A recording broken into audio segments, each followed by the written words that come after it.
Guys, I think it's time we get help for Josh. Dude has requested that he needs help. I know. Can production get help to this guy real quick? He is drained. There is nothing left to give. You're gonna see why. Let's get into tonight's episode recap. Hi Posh fam, welcome back to my channel, Posh Cat Eyes Unfiltered. Welcome yet to another episode of My That Fell Sad. We are going to be recapping episode 8 tonight. But first though, a gentle reminder, please subscribe to my channel, like, comment and share. And thank you to my newest and latest subscriber. I see you because again, my numbers has gone up. I appreciate the support. And to those who have stuck by me through thick and thin all this while, I do appreciate your support. Thank you. We begin and we follow on from the trailer that was last night episode. Jess and Claire. It is 7 episodes in and these dude are giving us their what? I guess production is making them work very hard for the minimum wage they are receiving. There ain't no way these two are actors in this show because it's so sloppy. Their production work is so sloppy that it is hard for you not to pick up on the extras from that they gave. So they are, in my opinion, actors. And yes, they've acted another story according to Jess, because again, he narrated the event from the night out. And what happened, apparently they all had a night out and Claire and Adam got a little bit too cozy. He got angry and a little bit jealous according to Jesse, and that saw him seeing red. He walked off the bar, got home, and Claire had left with Adam secretly outside. He doesn't know what transpired on there. Claire came home on the phone. According to Jess, she was on the phone with Adam. And as soon as she saw him, she pretended she was talking to some girls. That led to a fiery word exchange between them, to which I guess he walked out onto Adam's apartment. And there was a screaming match happened. The other contestants who were on the same floor, noticed the commotion and were not sure exactly what was happening according to them, or what has happened according to them. There's so much drama from these two. It is insane. Like I said, production must be making them work very hard for the minimum wage they are receiving in the show. Because my God, 7 episodes, we're still getting the Jesse and Claire show. Wow. I don't think I would work that hard. But again, I don't know what contract that was signed, so good on them for trying to give us our money's worth. Anyway, it did end with Claire having a confrontation. According to them, they're trying to de-escalate the issue. It ended up not being resolved because Claire wants an apology. Jesse doesn't want to give an apology because according to him, he did no wrong. He just demanded to see Claire's phone, to which Claire refused and blamed it on Jesse's insecurity. And it got very, very heated, and it was just again an uncomfortable watch. In the end, Claire requested that Jesse leaves, and Jesse packs up his things and walks out barefoot. That is just again for the extra. It's that little details that you miss that tells you these guys are just acting for the cameras. Yeah, I cannot help but ask myself, 12 minutes of the first scene, it is all about these two. And for what? We all know time and time again that you two coming together often results in chaos or disarray. Nowhere, quite frankly. Confession week still continues, and on today's menu, we've got phone picking. The contestant would have to, get to see what's on their partner's phone, as well as a throwback on the first meet. So there was a video diary that was recorded from each contestant's reaction after meeting their matchups. And so that video diary is going to be played to the recipient who is being talked about. And their reaction, again, will be everything. So let's get in and see how that went. First up on the phone picking challenge is Duncan and Alicia. Now, these two, they were able to successfully overcome their first hurdle. And that was where Alicia revealed that she was complicit in an affair with a married man. Duncan, had a hard time accepting it at the start, but having had a time to himself to process all of the information that was given to him, he was able to move past it, and they are looking solid and strong as ever. And so when the phone picking challenge came on, they both were able to understand the level of trust that will be afforded in their relationship based off of how far they are going in the experiment. And Duncan went first, revealed some of the chats he's had with his parents that, was referencing Alicia in a very good way. Alicia also revealed the conversation she's had with her man of honor and a few family chats as well. All well and good, successful phone picking here. There was nothing sinister or nothing that would cause any chaos or anger or argument between these two. And up next, Janelle and Adam. Now, Adam is a very manipulative individual. Given what has happened, according to Jesse, in relationship with in relating to Claire and the night they had, for me, I was looking at the fact that maybe there will be something in that phone that would reveal more about the night that has caused a rift between Claire and Jesse. Well, Adam was like, no, you're not looking through my phone.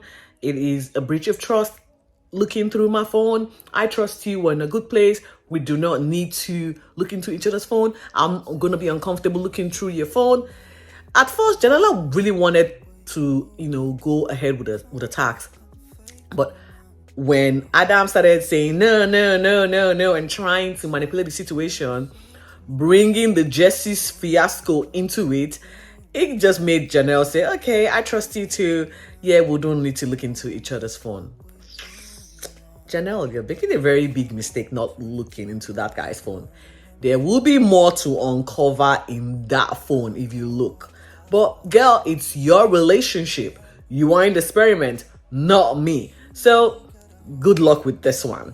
They ended up ripping the challenge instruction together and they're done with it. I don't know how this is going to work for them going forward. No. We will find out. Over in Casa de Melinda and Leighton, Melinda is finding it hard keeping up with a man-child. A video feed of their bedroom showed how unkept Leighton is, and she is struggling to come to terms with his very lazy, unkept side of the bed. Well, Melinda, you might have to teach him a few things, okay? Good luck with Caitlin and Shannon. Now, we left these two last night reeling from the phone call from Shannon's ex, where Shannon revealed that he's basically still in love with his ex. I thought by now Caitlin would have moved out of the apartment, but it seems she, likes to endure the torture of being second best. According to both of them, Caitlin is trying to give him a second chance, okay? Shannon, on the other hand, is saying, I'm about to grow up. And I'm trying to tell myself, you did not realize you were coming to a show looking for love and you did not grow then. You strung your ex along. You're stringing Caitlin along as well. And only now, having been caught on the phone with your ex and also admitted to the fact that you're still in love with your ex, you want to impact or there's going to be a change in you.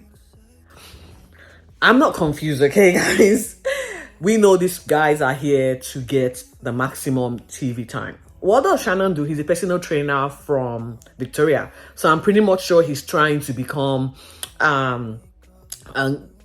popular or a celebrity in the personal training world. And so that he can get more clients to his belt. Because at this point, I really don't know what he's selling. He's not selling getting to know you. He's not selling single. He's not selling love. Caitlin is like, I'm going to give you another chance. I'm so glad there's been no sexual intimacy between us. Well, I am glad for you, girl. Close your legs. Close it. This is not going to end well for you. Shannon is now admitting to making a mistake and admitting to the fact that he held his ex as an insurance policy for when things goes shit on the experiment. So he had no faith in the experiment, had no faith in the expert trying to match him up correctly or matching him up with the right person. And so he held on to his ex-girlfriend and hoping that when things go south with whoever is being matched with, he can as well go back to his ex-girlfriend. So I think that he will still end up with his ex-girlfriend because the ex-girlfriend is already threatening to contact Caitlin. I really don't. I'm gonna leave it right here with these two. We'll come back to them because there'll be more to unpack with this too. And we head on to Melissa and Josh, who are going to be taking on the letter writing confession challenge. And it gets really interesting, guys. Josh, in his letter, shared the fact that he's having an identity crisis following the failure of his marriage. He sees himself now as sort of worthless, losing the father status and losing the husband status. He was really emotional about this share. He revealed this to her thinking that, Melissa will in turn show some empathy, given the fact that she was also in a marriage that she left. But when Josh got done sharing his emotional impact statement via the letter, Melissa was like, okay, so I'm going to do it mine. It left Josh heartbroken. What did she share would make you cringe? She basically said, I was in a loveless marriage. I was in a sexless marriage. Again, with the sexual innuendos, this woman. And so I left. And it's a deal breaker for me if I am not having sexual intercourse practically every day. And I'm saying to myself, what does this woman do for work again? Oh, she's a hairdresser. How does she find time to incorporate sexual activities in every day of her life?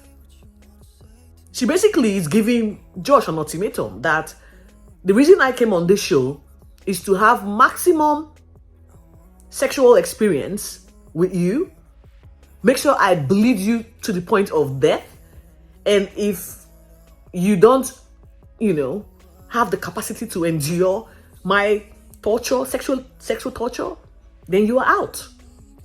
That was her letter to Josh. Josh was horrified. Again, there is no single sentence that comes out of Melissa's mouth without it having a sexual connotation to it. I did say that the brothel has lost a member. How can production link her with the right brothel? Because that is where she belongs. I am telling you. Can we get her into the right brothel, please, guys? Let's relocate her there. She needs to go there. She needs to go back to where she came from. Because I cannot comprehend how someone is this thirsty.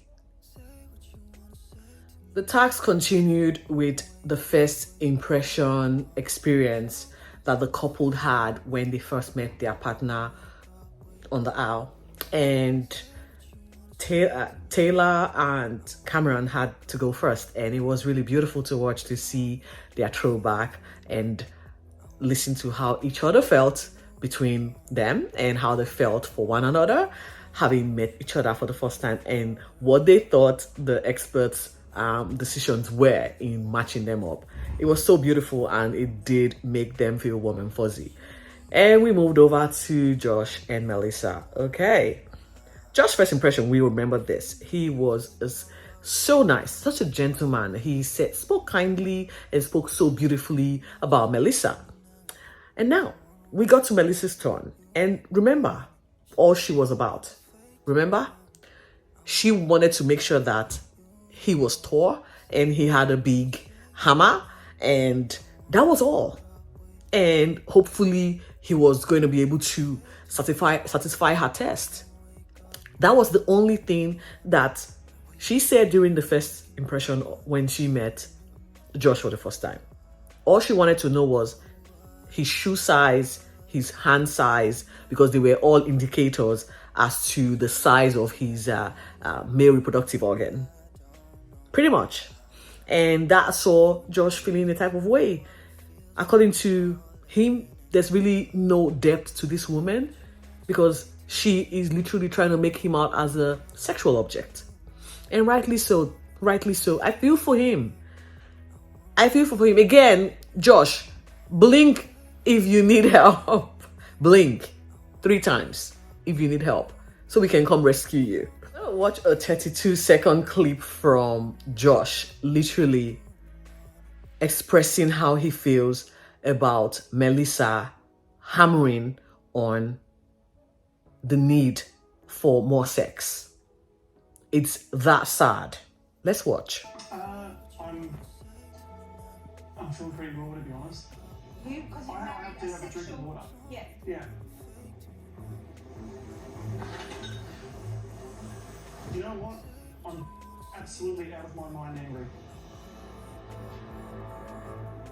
I am a man, and I am not a disposable sex toy. I didn't come here to meet someone to just f them all the time. If I wanted to do that, there's dating apps for that. I came here to meet someone. She did not come here to meet someone. She came here to just f all the time. She's giving ultimatums, guys. So we're back with Bronte and Harrison, who have chosen to call a truce yet again. How long this lasts? You and me both. I have no idea. They are putting boundaries at this point, and Bronte thinks that this boundary will help them foster good communication and extend into a good relationship as they progress in the experiment. Good luck, guys. Over now to Dan and Sandy. They've been given yet another challenge, and that is the 5-year plan challenge. Now, these two are so good together. There's really no drama coming on from here. They actually matched each other's 5-year goal, and that just says a lot about their compatibility and how well they go together. I just hope that it doesn't mean that the relationship then fizzles into a friendship, because at this point they are so similar. There is really not a lot of fun coming out or emanating from these two. We'll see how their relationship progresses. And the 5-year plan challenge went over to Josh and Melissa. Yeah, it gets interesting here because first up on Josh's 5-year plan is his career, and I think health again, his family, relationship, aging parents were top priority for him going on to his 5-year plan. He said because he's turning 41, health is very important to him. And then we went on to Melissa, who also prioritized career, property, and then a very good sex life. Oh God. I cringe every time I listen to this woman talk. She cannot complete a statement without having sex to it. And this saw Josh feeling a little bit uncomfortable because he feels like you cannot have sex as a priority in a 5-year plan. And I think dude is, again, feeling like a tool, like a machine, you know, feeling like something that not a human. He's not feeling human when it comes to Melissa. He's feeling Melissa just needs his male organ to just do the work and not talk. And Melissa was trying to argue the fact that, why are you judging me? Why are you judging my sexual appetite? Why are you judging my sexual need? And Josh is like, I'm not even judging you. The point is, you have no clue what I do for work. What do I do for work? Crickets. Josh was not surprised. Absolutely not. Melissa had no idea what he does for work. but she wants to get in bed with him. How empty is this lady? How empty? I think the expert needs to come in here and speak some sense into her, or relocate her again to the brothel where she is looking to go. She needs to go there. My God. OnlyFans is actually calling. Mel, you need to update your profile on OnlyFans. They argued back and forth. It just was uncomfortable. At the end of it, Josh was like, please don't come next to me. You could see his eyes drooping. He was so drained.